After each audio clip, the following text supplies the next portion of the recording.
Hello बच्चों, कैसे आप सभी बच्चों। आज हम जिस टॉपिक के बारे में बात करने वाले हैं बेटा वो कैंसर है। हम एक सीरीज चला रहे हैं बेटा हाई वेटेज टॉपिक की। उसके अंदर हम रेगुलर वीडियोस डाल रहे हैं बेटा। आपसे रिक्वेस्ट है कि पुराने वीडियोस आप देखा करें। बहुत अच्छे अच्छे वीडियोस उस पे पढ़ चुके हैं बेटा। इस सीरीज के अंदर हम उन्हीं टॉपिक को लेके बात करते हैं बेटा जिनमें आप कॉन्सेप्चुअली मिस्टेक करते हो, जो जल्दी से समझ में नहीं आते और जिनसे लगातार क्वेश्चन पूछे जा रहे हैं। आज का हमारा टॉपिक बेटा कैंसर है। इसके बारे में हम डिटेल में चर्चा करने वाले हैं। आपके नीट एग्जाम के लिए बेटा जो जो क्वेश्चन यहां से बन सकते हैं पूरा डिस्कस करेंगे। इसके साथ ही बेटा हम इस टॉपिक को इतने अच्छे तरीके से आपके सामने रिप्रेजेंट करने वाले हैं कि आपको बस केवल ध्यान से सुनते रहना है, बैठ के कॉपी पेन लेके बैठना, कुछ कुछ चीजें नोट कर लेनी है। पूरा टॉपिक यहीं पे तैयार हो जाएगा, ठीक है। तो बेटा हम स्टार्ट करते हैं डिस्कशन इस टॉपिक का। सबसे पहले तो बेटा ये समझें कि cancer one of the most feared disease of human history है। ह्यूमन हिस्ट्री की अगर बात करें, जब से ह्यूमन की हिस्ट्री अगर आप देखना शुरू करोगे बेटा, तो इससे ज्यादा खतरनाक, इससे ज्यादा भयानक बीमारी आज तक पैदा नहीं हुई है। कैंसर से जितनी ज्यादा डेथ होती है बेटा शायद ही किसी बीमारी से होती हो। लगभग लगभग आप कहिए तो 1 मिलियन के आसपास जो इंडियंस है लगातार सफर करते हैं और बहुत सारे बेटा एनुअली मतलब इसके अंदर डेथ करते हैं इस बीमारी की वजह से। और बेटा एक ऐसी बीमारी है कि अगर मैं आपसे कहूं ना कि परिवार के किसी भी एक मेंबर को हो जा रही है तो जिसको बीमारी होती है बेटा वो तो परेशान होता ही होता है। पूरा परिवार इस चीज को लेके परेशान हो जाता है। उस बीमारी की वजह से पूरे परिवार की आर्थिक स्थिति गड़बड़ होने लग जाती है, क्योंकि बेटा इतना ज्यादा महंगा ट्रीटमेंट है इस बीमारी का, क्योंकि रिसर्चेस अभी बहुत ज्यादा नहीं हो पाई इसके ऊपर। दवाइयां अभी बहुत अच्छी नहीं बन पाई हैं। लगातार प्रयास किया जा रहा है अलग अलग रिसर्च इंस्टीट्यूशंस के द्वारा। लगातार प्रयास किया जा रहा है, कोशिश की जा रही है। साइंटिस्ट लगातार इस काम को कर रहे हैं कि लगातार कुछ ऐसी दवाएं बनाई जाएं जिनसे ट्रीटमेंट कैंसर का आसान हो सके और थोड़ा सा सस्ता इलाज हो सके। लेकिन अभी तक बेटा बहुत ज्यादा अचीवमेंट्स मिल नहीं पाया है इस एरिया के अंदर। तो आपसे मैं ये भी अगर कहूं कि सबसे ज्यादा मोस्ट इंटेंसिफाइड रिसर्च एरियाज जो इस कैंसर के डिटेक्शन के अंदर कैसे डिटेक्शन कैसे किया जाएगा कैंसर का, इसके लिए तो बहुत सारी चीजें बन चुकी हैं। लेकिन कैंसर हमारे बॉडी के अंदर पनपता कैसे है, कैसे फॉर्मेशन, कैसे कोई नॉर्मल सेल कैंसरस सेल के अंदर कन्वर्ट हो जाती है और उसका ट्रीटमेंट कैसे कैसे किन किन तरीकों से हम इजिली कर सकते हैं, ये मोस्ट इंटेंसिफाइड रिसर्च एरिया है अभी भी। तो बेटा हम सबसे पहले मैकेनिज्म की बात कर लेते हैं कि कैंसर कैसे, अगर हम कहें कि किसी की बॉडी में कैंसर पनप रहा है तो उसका रीजन क्या हो सकता है। तो जरा सुने ध्यान से। हमारे बॉडी की जो नॉर्मल सेल्स हैं बेटा, जो नॉर्मल सेल्स हैं हमारे बॉडी की, नॉर्मल सेल्स हैं जो हमारे बॉडी की बेटा, उनमें एक प्रॉपर्टी पाई जाती है। नॉर्मल सेल्स की प्रॉपर्टी होती है, उसको बोलते हैं contact inhibition property. Inhibition property, contact inhibition property बेटा किसकी किसकी प्रॉपर्टी है? नॉर्मल सेल्स की प्रॉपर्टी। अब ये प्रॉपर्टी क्या होती है देखो जरा। सपोज करो बेटा, ये मान लो है ना, बहुत सारी ग्रुप ऑफ सेल्स है यहाँ पे, बहुत सारी सेल्स का एक पूरा गुच्छा है।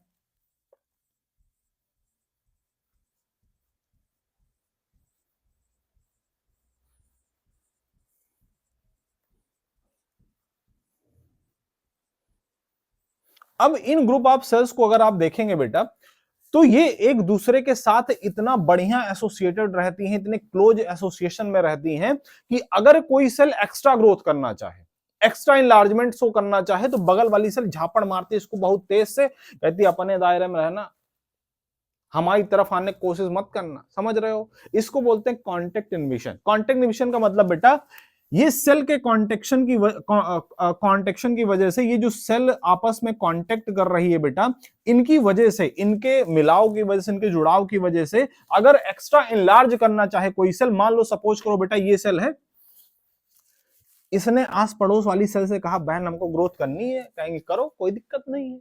लेकिन एक टाइम के बाद में ये कहेंगे भैया बस अब हो गया तुम्हारा, बहुत ज्यादा ग्रोथ नहीं करनी है, क्योंकि स्पेस भैया लिमिटेड है, जो न्यूट्रिएंट सप्लाई हो रही बॉडी के अंदर वो लिमिटेड है, उन्हीं से सारी सेल को न्यूट्रिशन मिलना है। अगर आप बहुत ज्यादा एक्स्ट्रा इनलार्ज करने लग जाओगे, भैया आपके लिए स्पेस कहां से हम प्रोवाइड करवाएंगे, न्यूट्रिएंट कहां से देंगे? समझ रहे हो? तो बाकी सेल इनको मना कर देती है। जब तक ये प्रॉपर्टी, ऐसे समझो ना जैसे तुम्हें एकदम छुट्टा छोड़ दिया जाए, तुम स्टूडेंट हो, अब बेटा जानते हो तुम्हारी एज है ना वो 18 18 19 20 है ना, 21 22 23 24 है ना, इसी एज ग्रुप के ज्यादातर बच्चे होते जो है ना पढ़ाई वढ़ाई कर रहे होते। अब इसमें अगर सपोज करिए है ना, छोटे हो सकते हो 15 16 17 18 19 है ना, ऐसे हो सकते हो। तो अगर बेटा इस एज ग्रुप के हो तो आपके अंदर क्यूरियोसिटी बहुत ज्यादा होगी, चंचलता बहुत ज्यादा होगी। अगर आपको डांटा ना जाए, घर वाले आपको बस एकदम छुट्टा छोड़ दें, भैया जो तुम्हारा मन करे जिंदगी में करो, एकदम मौज करो, तुम जितने गलत काम है सब कर डालोगे अपने लाइफ में। बहुत कम बच्चे होंगे जो अपने आप को रोक के रख पाएंगे। टीचर आपको डांटना बंद कर दे, पढ़ाई के लिए बोलना बंद कर दे, आप पढ़ाई करना बंद कर दोगे, फालतू वाले काम सारे करना शुरू कर दोगे।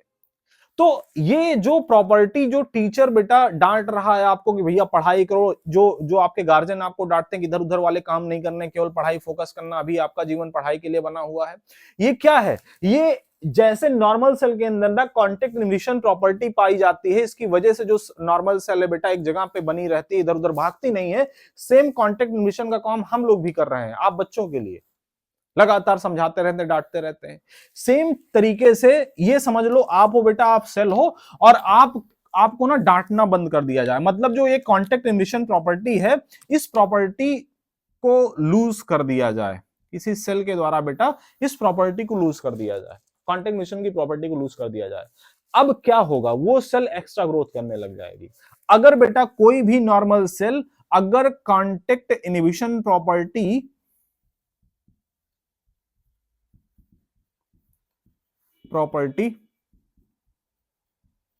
लूज कर दे रही है तो होगा क्या बेटा?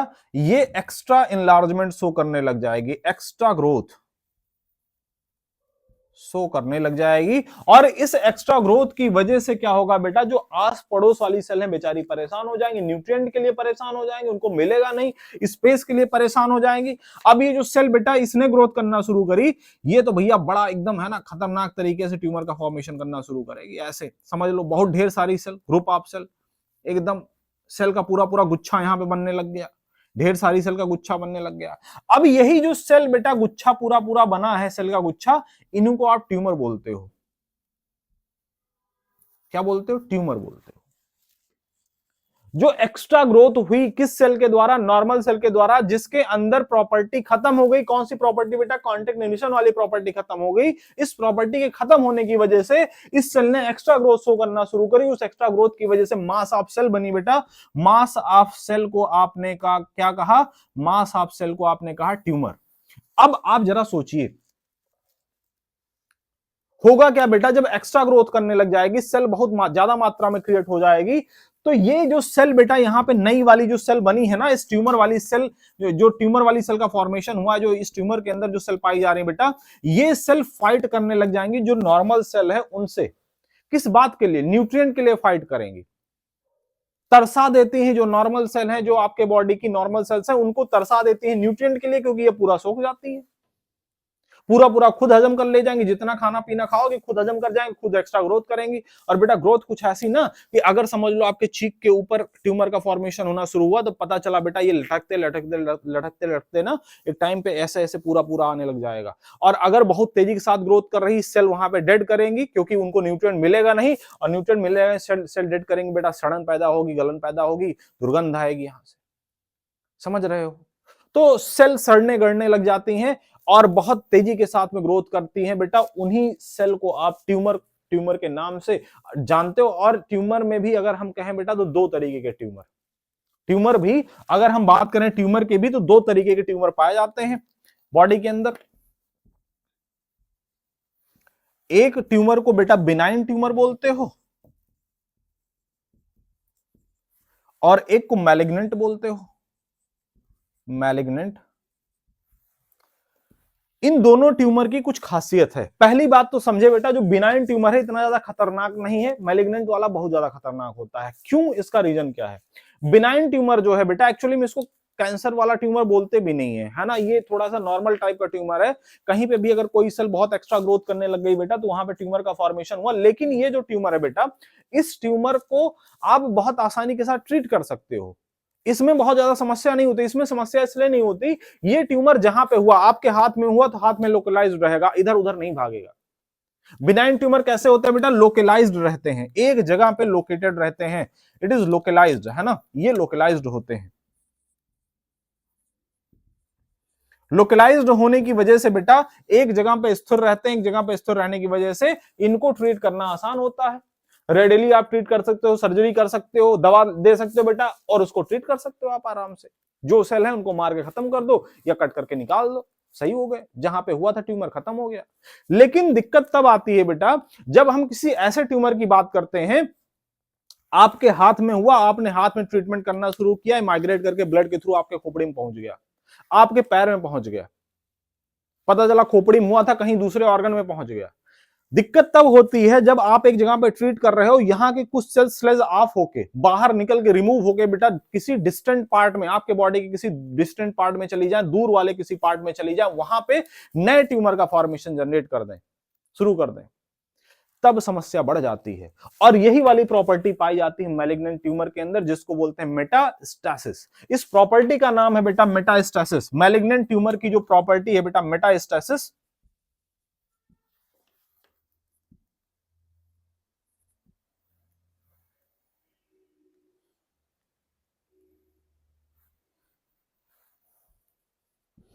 मेटास्टेसिस जो प्रॉपर्टी बेटा, इसी प्रॉपर्टी की वजह से ये मैलिग्नेंट ट्यूमर बहुत ही ज्यादा खतरनाक हो जाता है, फियर्ड हो जाता है,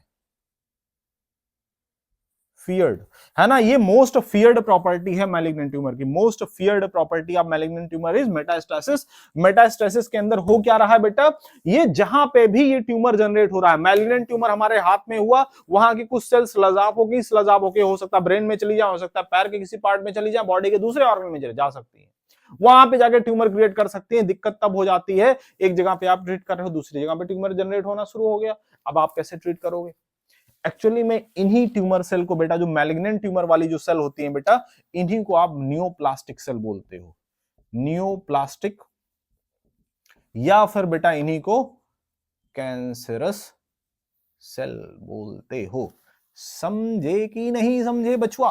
किसको? मैलिग्नेंट, मैलिग्नेंट ट्यूमर को ही नियोप्लास्टिक या कैंसरस सेल बोलते हैं। समझे क्या आप? मैलिग्नेंट ट्यूमर समझ पाए अच्छे से?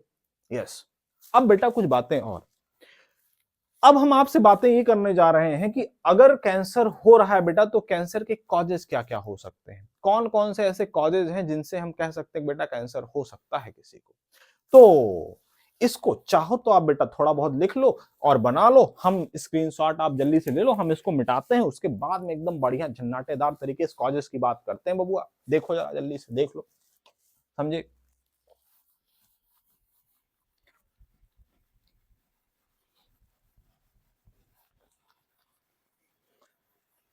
सर इतने गरीब टाइप के आदमी हो, एक डस्टर नहीं ले पा रहे हो, बताओ, गंदे से रुमाल से पोंछ रहे हो इसको, क्या करें यार, बहुत ज्यादा गरीबी है। नालायक, गरीब वरीब नहीं है बे हम, समझे? हमारा मन नहीं खरीद रहे, नहीं खरीदेंगे, क्या कर लोगे? हमें इससे बुंडाने में ज्यादा मजा आता है।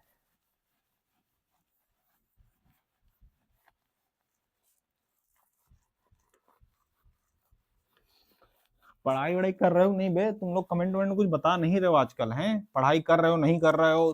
ठंडी में सोए पड़े हो, पता नहीं चल रहा है किस दुनिया में हो तुम, हैं? क्लास व्लास भी रेगुलर अटेंड नहीं कर रहे हो, व्यूज आ नहीं रहे हैं, हम समझ नहीं पा रहे हैं तुम लोग कर क्या रहे हो अपने जीवन में, करना क्या चाह रहे हो? बदतमीजो, पढ़ाई वढ़ाई कब शुरू करोगे? जल्दी शुरू कर दो, ठीक है, वरना बहुत लेट हो जाएगा। देखो, कॉजेज ऑफ कैंसर की बात करते हैं बेटा, किसकी बात? Causes of cancer. कैंसर किन किन कारणों की वजह से हो सकता है बबुआ? तो कैंसर कॉज होने का कोई फिजिकल कारण हो सकता है, कोई केमिकल हो सकता है, कोई बायोलॉजिकल हो सकता है, फिजिकल हो सकता है।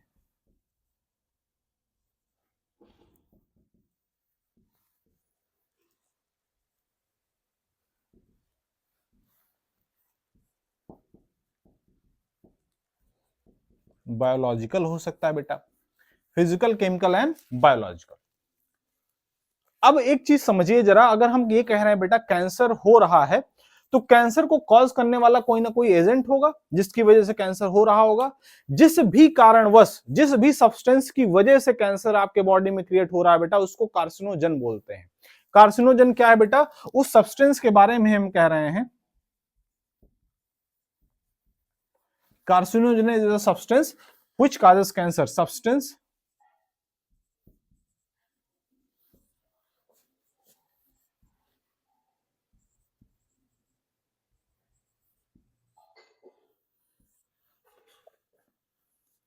जनरेट न्यूप्लास्टिक ट्रांसफॉर्मेशन,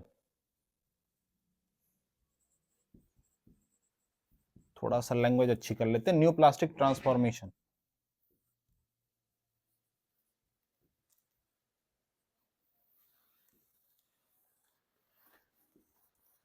ऐसे सब्सटेंसेस जो कि बॉडी के अंदर जाएं बेटा, न्यूप्लास्टिक ट्रांसफॉर्मेशन क्रिएट कर दें, उनको आप कार्सिनोजन बोलते हो।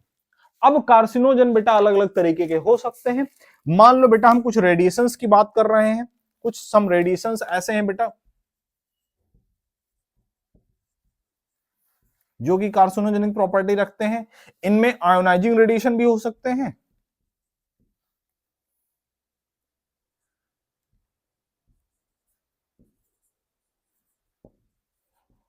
और नॉन आयोनाइजिंग रेडिएशन भी हो सकते हैं।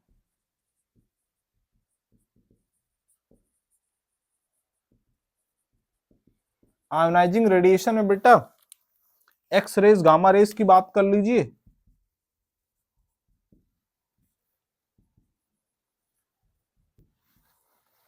एंड नॉन आयोनाइजिंग रेडिएशन में आप अल्ट्रावायलेट रेज की बात कर लीजिए, अल्ट्रावायलेट रेज की बात कर लीजिए।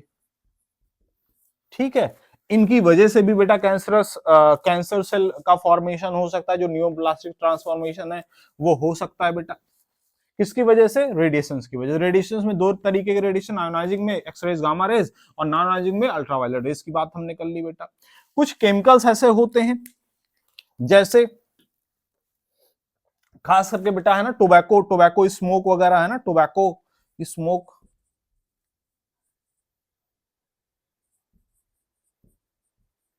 Is a major cause of lung cancer, है ना, major cause of lung cancer. दुनिया के अंदर बेटा लंग कैंसर का सबसे बड़ा कॉज है टोबैको स्मोक, है ना, टोबैको स्मोक बहुत बड़ा कॉज है लंग कैंसर का। कहां पे? दुनिया के अंदर, समझ रहे हो? यस।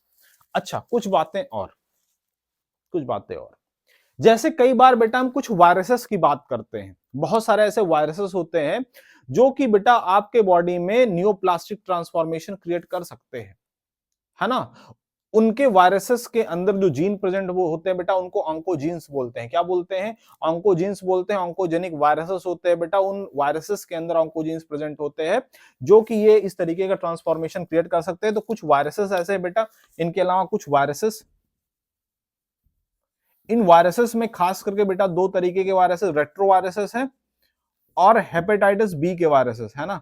एचबी के वायरसेस बेटा, हेपेटाइटिस बी के वायरसेस खास करके ये ना लंग कैंसर क्रिएट, लीवर का कैंसर क्रिएट करने का काम करते हैं बेटा। लीवर का कैंसर, लीवर कैंसर क्रिएट कर सकते हैं ये हेपेटाइटिस बी के वायरसेस, समझ रहे हो। ये ऑन्कोजेनिक वायरसेस है बेटा, इनके जो जीन है, जो जो जो इनके इनके जीन्स है बेटा, इनके अंदर वायरल, है ना, इनका जो जीनोम है बेटा, इस ये जीनोम ऑन्कोजेनिक है ना, ऑन्कोजेनिक है।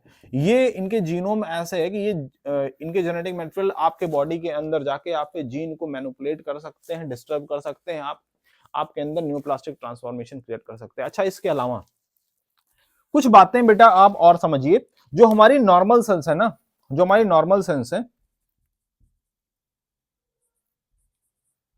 नॉर्मल सेल्स हैं, इनके नॉर्मल सेल्स के अंदर सी ऑन्क और एंड प्रोटोऑन्क, सी ऑन्क और प्रोटोनॉन्क और प्रोटोऑन्क नाम की जीन पाई जाती है नॉर्मल सेल के अंदर। सी ऑन्क, प्रोटोऑन्क, ये जो सी ऑन्क और प्रोटोऑन्क है बेटा, ये नॉर्मल सेल के अंदर पाई जा रहे हैं, लेकिन किसी विशेष परिस्थिति के अंदर, किसी विशेष कैटालिस्ट की प्रेजेंस में, किसी विशेष कार्सिनोजेन की प्रेजेंट में बेटा, ये सी ऑन्क और प्रोटोऑन्क बेटा प्रोटो ऑन्कोजीन्स के अंदर कन्वर्ट हो सकती हैं, ऐसे जीन्स के अंदर कन्वर्ट हो सकती है जिनके अंदर कार्सिनोजेनिक न्यूप्लास्टिक ट्रांसफॉर्मेशन करने की क्षमता हो, जो खुद ट्रांसफॉर्म होकर न्यूप्लास्टिक सेल का फॉर्मेशन कर दे, खुद न्यूप्लास्टिक सेल बन जाए, मतलब खुद कैंसर सेल के अंदर कन्वर्ट हो जाए। सीओंग प्रोटोंग बेटा किसकी प्रॉपर्टी है? नॉर्मल सेल की। लेकिन किसी कार्सिनोजन, कोई विशेष प्रकार का कार्सिनोजन अगर इनके बॉडी के अंदर, अगर आप इनका एक्सपोजर आपके बॉडी को हो जा रहा है बेटा, और आपके बॉडी में सियोंग प्रोटोंग प्रेजेंट है, अगर ये इनको एक्टिवेट कर दे रही हैं कार्सिनोजन की प्रेजेंस में, अगर इनका एक्टिवेशन हो जा रहा है, तो इनके एक्टिवेशन की वजह से ये जो सेल है बेटा, ये कार्सिनोजेनिक सेल के अंदर कन्वर्ट हो जाएंगी।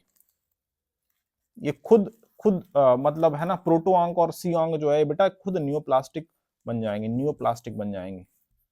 न्यूप्लास्टिक मतलब ये खुद ट्यूमर जनरेट कर देंगे, खुद ट्यूमर सेल के अंदर कन्वर्ट हो जाएंगे। समझ रहे हो आप?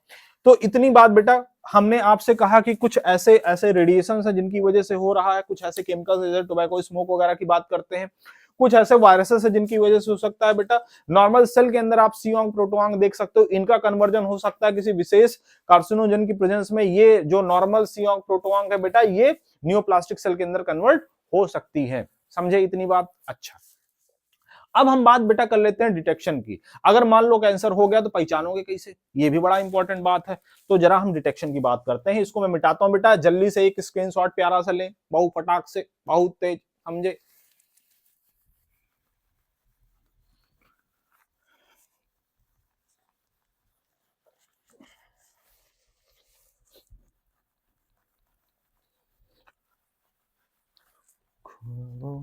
की दुनिया मुकम्मल कहां जीने की ख्वाहिश है।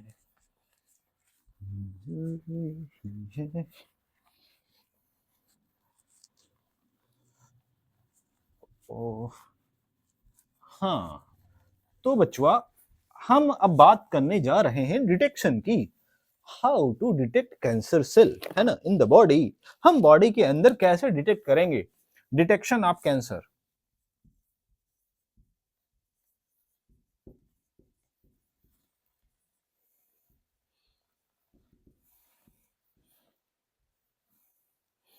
डिटेक्शन ऑफ कैंसर, कैंसर का डिटेक्शन कैसे हो सकता है बॉडी के अंदर, जरा इसको समझें। अब कैंसर का डिटेक्शन करने के लिए बेटा कई सारे तरीके हैं। हम सबसे पहले आपको बताते हैं बायोप्सी के बारे में। बायोप्सी, इसके अंदर बेटा हम हिस्टोपैथोलॉजिकल रिपोर्ट तैयार करते हैं। बायोप्सी के अंदर हिस्टोपैथोलॉजिकल रिपोर्ट तैयार करी जाती है।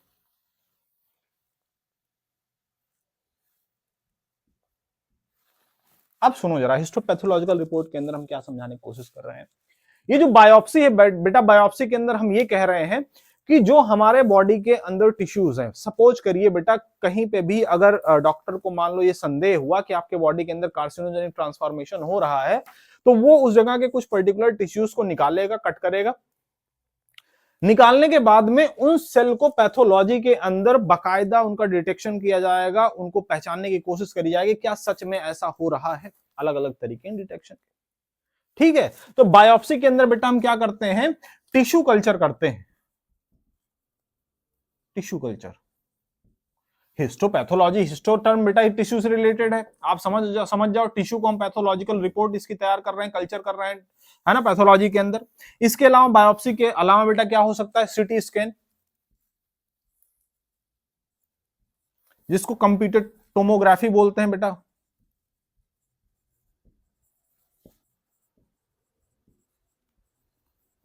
इसमें क्या करते हैं, इसमें बेटा पहली बात तो सीटी स्कैन के अंदर आप ये समझो एक्सरेज का इस्तेमाल किया जाता है। एक्सरेज का इस्तेमाल किया जाता है, थ्री डायमेंशनल जो इंटरनल ऑर्गन है बेटा,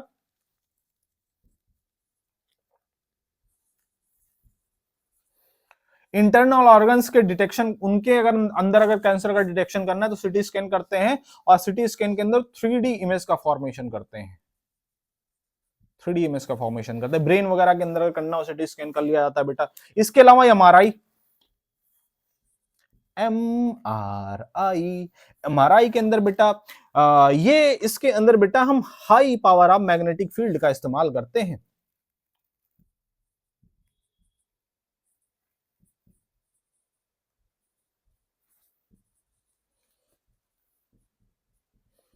हाई पावर मैग्नेटिक फील्ड, और यहां पे जो हम इस्तेमाल करते हैं बेटा non ionizing and non ionizing radiation का इस्तेमाल किया जाता है। आयोनाइजिंग रेडिएशन का इस्तेमाल नहीं करते। High power of magnetic field एक बेटा बढ़िया मशीन होती है जिसके अंदर डाला जाता है इंसान को, समझे। और बेटा उस टाइम पे कभी भी अगर आपको एमआरआई वगैरह करवाने लेकर जाया जा रहा है तो कभी भी ऐसा नहीं होना चाहिए कि आपके बॉडी में सर्जरी के दौरान किसी मेटालिक चीज को डाला गया है, या फिर आपने कोई मेटल के सामान पहन रखे हैं बॉडी के अंदर। अगर बेटा कोई मेटालिक चीज है तो उसको निकलवा दिया जाता है पहले ही, है ना। वरना high power of magnetic field के अंदर अगर बेटा वो चीज जाएगी तो वो वही जो मैग्नेट आपने पहन, जो भी कोई मेटालिक चीज आपने पहन रखी है बेटा, उस मैग्नेटिक फील्ड की वजह से वही आपके लिए खतरा बन सकती है ना। तो इस चीज का ध्यान रखिएगा कि कभी भी अगर एमआरआई वगैरह किसी को करवाना हो तो फिर वो मेटालिक चीज उसके बॉडी पे नहीं होनी चाहिए। हालांकि जब जब भी कोई है ना इस चीज को करवाने जाता है तो वहां पे अलग से कपड़ा दिया जाता है पहनने के लिए, और सारी चीजें निकलवा दी जाती है। जो भी मेटल वगैरह का पहना रखा पहन रखा इंसान है ना, सबको निकलवा दिया जाता है। देखो जरा, इसके अलावा बेटा कई बार ये देखा जाता है कि कुछ एंटीबॉडीज का इस्तेमाल किया जाता है ब्लड के अंदर प्रेजेंट एंटीजन को डिटेक्ट करने के लिए। अगर मान लीजिए है ना, कई बार ये देखा जाता है ब्लड कैंसर वगैरह जैसी कोई चीज है, अगर है ना ब्लड के अंदर बेटा ब्लड कैंसर वगैरह के केसेस में है ना ब्लड टेस्ट किया जाता है, और ब्लड टेस्ट के अंदर बेटा हम एंटीजन एंटीबॉडी का इस्तेमाल करते हैं। एंटीबॉडी का इस्तेमाल करते हैं बेटा इसको डिटेक्ट करने के लिए, इसके अंदर प्रेजेंट एंटीजन को डिटेक्ट करने के लिए हम पर्टिकुलर एंटीबॉडी का इस्तेमाल करते हैं। समझ रहे हो। तो ये कुछ तरीके हो गए, है ना। Biopsy, CT scan, MRI, blood test वगैरह के द्वारा बेटा इसको ट्रीट किया जाता है। अच्छा, इसको डिटेक्ट किया जाता है। अच्छा, कुछ चीजें और समझें। जैसे कई बार ना आपके जैसे हम बायोटेक की बेटा सीरीज बना चुके हैं, पूरा पूरा दोनों टॉपिक बायोटेक का हम बता चुके हैं, तो उसको देख लेना। मैं जो बताने जा रहा हूं बेटा वहां पे अच्छे समझ में आ जाएगा। यहाँ पे मैं जस्ट आपको एक सुपरफिशियल चीज बताऊंगा, सुनो जरा ध्यान से। हम ये कहने जा रहे हैं कि बेटा जैसे सपोज करिए पीसीआर के बारे में हमने बताया था बायोटेक के अंदर। अब पीसीआर के अंदर करते क्या है, हम एम्पलीफाई करते हैं, जेनेटिक मटेरियल को एम्पलीफाई करते हैं, छोटा सा टुकड़ा लेके उसको एम्पलीफाई करते हैं। अब सपोज करिए कि आपको ना, मान लीजिए डॉक्टर को लगा कि भैया आपके अंदर कुछ ऐसी चीजें देखने को मिल रही जिसकी वजह से ऐसा कुछ लग रहा है उसे कि शायद आपके बॉडी में कैंसर का ट्रांसफॉर्मेशन हो सकता है, कैंसर सेल बन सकती है। तो करेगा पीसीआर के द्वारा बेटा आपकी उस पर्टिकुलर सेल को निकाल के आइडेंटिफाई करेगा, भैया आपके बॉडी में ये वाली सीओंग प्रोटोआंक है। अगर आप इस पर्टिकुलर चीज के प्रति अगर सेंसिटिव हो तो उससे दूर रहना है, वरना आपके बॉडी में कैंसर सेल का फॉर्मेशन हो सकता है। तो आपको बेटा ये बता दिया जाए भैया टोबैको स्मोक है, फलाने ढिमकाने कुछ चीजें आपको बता दी गई कि उनसे आपको दूरी बना के रखनी है, वरना उनका एक्सपोजर होते ही एक्टिवेट होंगे और एक्टिवेट होने के बाद में आपके बॉडी में कैंसर सेल जनरेट हो जाएंगे। समझ रहे हो। तो वो भी एक तरीका है डिटेक्शन का, वो भी एक तरीका है। अच्छा, अब जरा हम कुछ बातें और कर लेते हैं बेटा। अब बातें ये हम करने जा रहे हैं, डिटेक्शन हो गया, आपने ये समझ लिया कैंसर कॉज कैसे होता है, आपने समझ लिया मैकेनिज्म उसकी क्या है। अब हम आपको आखिरी में बताने जा रहे हैं बेटा ट्रीटमेंट ऑफ कैंसर, है ना, कैंसर को कैसे ट्रीट किया जाता है ना। ठीक है, इसको जल्दी से आप स्क्रीनशॉट लेके और मैं इसको मिटा दूं। ट्रीटमेंट ऑफ कैंसर की बात कर लेते हैं।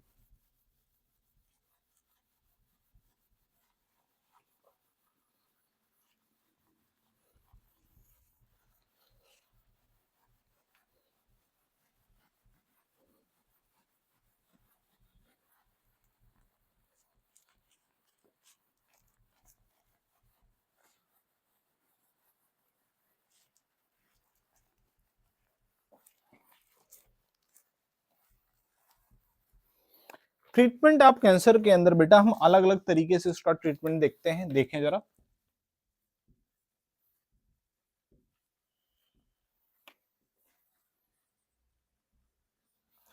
कैसे कैसे ट्रीट कर सकते हैं।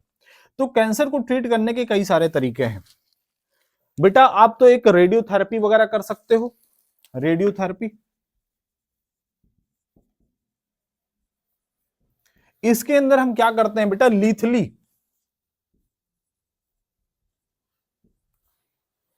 हम कैंसर सेल को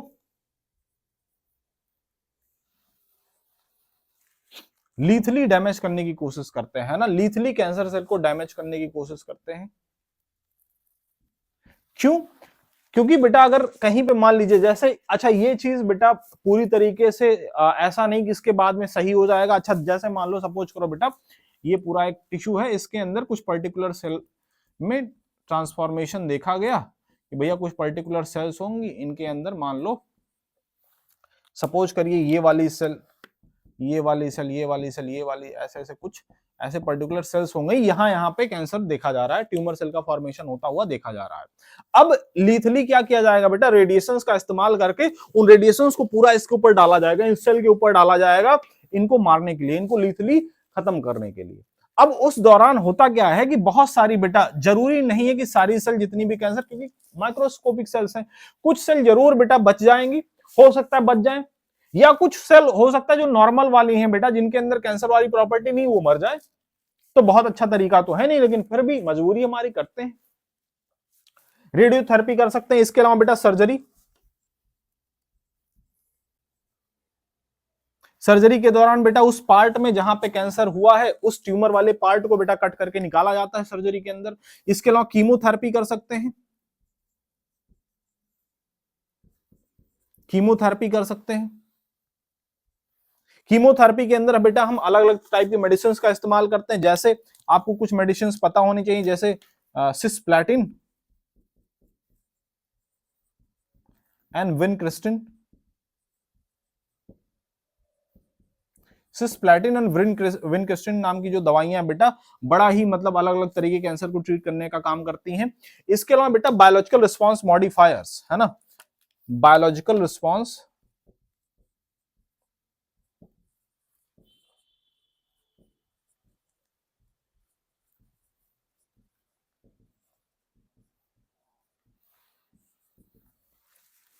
बायोलॉजिकल रिस्पांस मॉडिफायर्स के अंदर बेटा हम क्या करते हैं, अल्फा इंटरफेरॉन का इस्तेमाल करते हैं।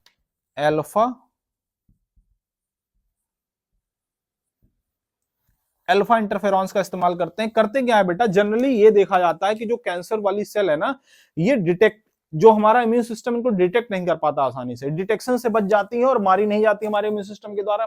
तो हमारे इम्यून सिस्टम को और बूस्ट अप करने के लिए हम अल्फा इंटरफेरॉन देते हैं। खास करके बेटा वो वाले कैंसर में उनको दिया जाता है जो किसी वायरस के द्वारा हुए हों। हमने अभी अभी जब हमने कॉजेज ऑफ कैंसर के अंदर बता रहे तो हमने कहा था कुछ वायरसेस ऐसे बेटा जो कि कैंसर कॉज कर सकते हैं, उनके अंदर हम बायोलॉजिकल रिस्पांस मॉडिफायर देते हैं, जिनको अल्फा इंटरफेरॉन्स बोलते हैं। करते क्या बेटा, हमारे इम्यून सिस्टम को बूस्ट अप प्रोवाइड करवाते हैं और बूस्ट करके हमारे इम्यून सिस्टम को इतना मजबूत कर देते हैं वो खुद ही डिटेक्ट करे कैंसर सेल को और पकड़ के मार दे। लेकिन जनरली ये देखा जाता है बेटा, कैंसर के इलाज में हम इन सारे तरीके का इस्तेमाल करते हैं।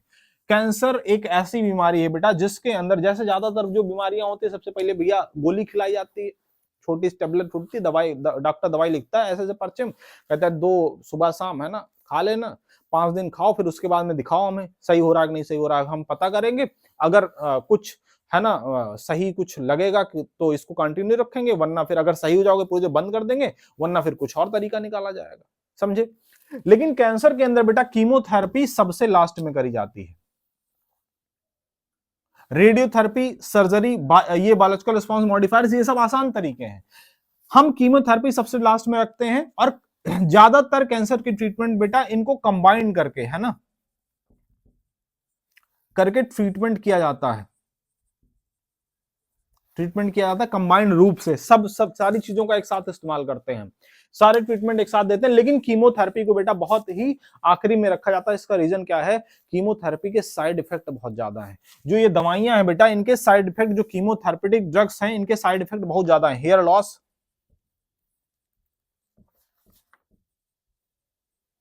एनीमिया जैसे सिचुएशन का क्रिएट हो जाना, ये सारी चीजें देखी जाती हैं कीमोथेरेपी के दौरान। बेटा नॉर्मल इंसान जिसको कैंसर हुआ है, अगर हम ये कहें ना कि 2-4 बार अगर कीमोथेरेपी कर दी गई तो वैसे ही मर जाएगा, इतना वीक हो जाती है बॉडी, इतनी खतरनाक दवाइयां होती है। और सिस्प्लेटिन के बारे में तो बेटा आपके केमिस्ट्री कोऑर्डिनेशन कंपाउंड वगैरह के अंदर पढ़ते हो, इसका फॉर्मूला भी बताया जाता है, आपके लिए बड़ा इंपॉर्टेंट है, पूछा भी गया है प्रीवियस ईयर्स में। तो इस तरीके से बेटा कैंसर के बारे में जो जो बातें हम आपको जाननी चाहिए आपके जो सिलेबस में है, सारी हमने समराइज करके आपके सामने एकदम बढ़िया से प्रस्तुत कर दी हैं। अब आपकी जिम्मेदारी बनती है इस लेक्चर को बहुत सीरियसली देखें, अच्छे से देखें, और उसके बाद में एक बार समझ में आए दोबारा देखो, तिबारा देखो, जब तक समझ में आए तब तक देखो। जो समझ में नहीं आ रहा हमसे कमेंट सेक्शन के अंदर बेटा पूछ सकते हो। एनसीईआरटी की रीडिंग मस्ट है, उसके बिना काम नहीं चलेगा, वो करिए। और अगर आपको लगता है कि सर एनसीईआरटी रीड करवा दीजिए, हमें नहीं मन करता, तो आप वो भी बताओ, वो भी करवाएंगे। लेकिन साथ में बेटा, क्योंकि हम एनसीईआरटी के हर एक लाइन को टच करते हैं, एक भी लाइन हम छोड़ते नहीं, जितने भी कॉन्सेप्ट उसके अंदर दिए हम सब कुछ बताते हैं। तो आपकी जिम्मेदारी बनती है एक बार बेटा रीड जरूर किया करें किताब को, आपको अच्छा लगेगा रीड करने पे। इसके अलावा इस वीडियो को अच्छे से देखें बेटा, जो पुराने वीडियोस हैं उसको फॉलो करते रहें। कहीं कोई सजेशन चाहिए, सजेशन है हमारे लिए बेटा, उसको जरूर दीजिए। कमेंट सेक्शन के अंदर आप अपने क्वेश्चंस हमसे पूछ सकते हैं। बाकी अगर किसी और टॉपिक पे वीडियोस चाहिए वो भी बताइए। Thank you very much.